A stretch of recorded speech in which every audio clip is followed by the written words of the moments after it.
നടൻ സലിം കുമാറിന്റെ സംസ്കാര ചടങ്ങിനിടെ കുടുംബത്തിന്റെ സ്വകാര്യത ലംഘിച്ച ഓൺലൈൻ ചാനലുകൾക്കെതിരെ കടുത്ത വിമർശനമുയർന്നു. സംഭവത്തിൽ സൈബർ ആക്രമണം നേരിടുന്ന സലിം കുമാറിന്റെ മകൻ ചന്തുവിനെ പിന്തുണച്ച് സംവിധായകൻ ലാൽ ജോസ് രംഗത്തെത്തി. സമൂഹമാധ്യമങ്ങൾക്ക് ലൈസൻസ് ഏർപ്പെടുത്തണമെന്ന് ലാൽ ജോസ് ആവശ്യപ്പെട്ടു. സ്വകാര്യതാ ലംഘനം കുറ്റകരമെന്ന് പോലീസും ഓർമ്മപ്പെടുത്തി.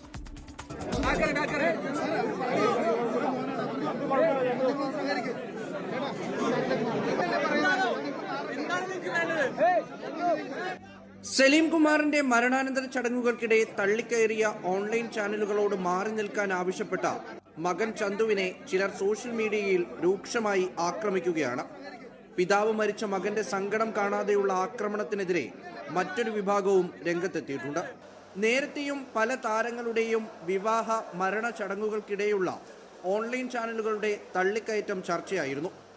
സംഭവം സങ്കടകരമാണെന്നും സമൂഹമാധ്യമങ്ങൾക്ക് നിയന്ത്രണം ഏർപ്പെടുത്തണമെന്നും ലാൽ ജോസ് ആവശ്യപ്പെട്ടു. ഇത്തരക്കാർക്ക് ലൈസൻസ് ഏർപ്പെടുത്തണം. ഒരു ക്യാമറയുമായിട്ട് നിങ്ങളൊരാളുടെ പേഴ്സണൽ സ്പേസിലേക്ക് കയറുന്നതിന് മുമ്പ് നിങ്ങൾ അനുവാദം മേടിക്കേണ്ടതുണ്ട്. അനുവാദമില്ലാതെ നിങ്ങൾക്ക് കയ്യിൽ ക്യാമറയുണ്ട്, നിങ്ങൾ ജേർണലിസ്റ്റുകളാണെന്ന് പറഞ്ഞിട്ട് എവിടെയും ചെന്ന് കയറാമെന്നുള്ള ഒരു ധാരണയൊക്കെ തെറ്റാണ്. അതിന് നിയമനിർമ്മാണം ഉണ്ടാവണം.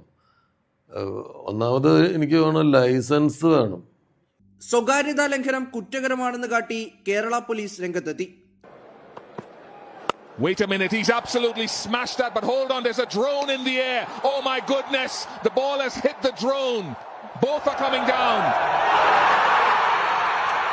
ചന്തുവിനെ പിന്തുണച്ചും ഓൺലൈൻ ചാനലുകളുടെ സമീപനത്തെ വിമർശിച്ചും കൂടുതൽ പ്രതികരണങ്ങൾ വരുന്നുണ്ട്.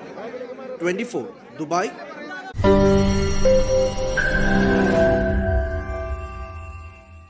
ലോകത്തെവിടെയായാലും ഏത് സമയത്തും 24 വാർത്തകളും ഓഗ്മെന്റഡ് റിയാലിറ്റി പാക്കേജുകളും എക്സ്പ്ലെയിനറുകളും വിശദമായി കാണാൻ ഞങ്ങളുടെ യൂട്യൂബ് ചാനൽ നിങ്ങൾക്ക് സബ്സ്ക്രൈബ് ചെയ്യാം.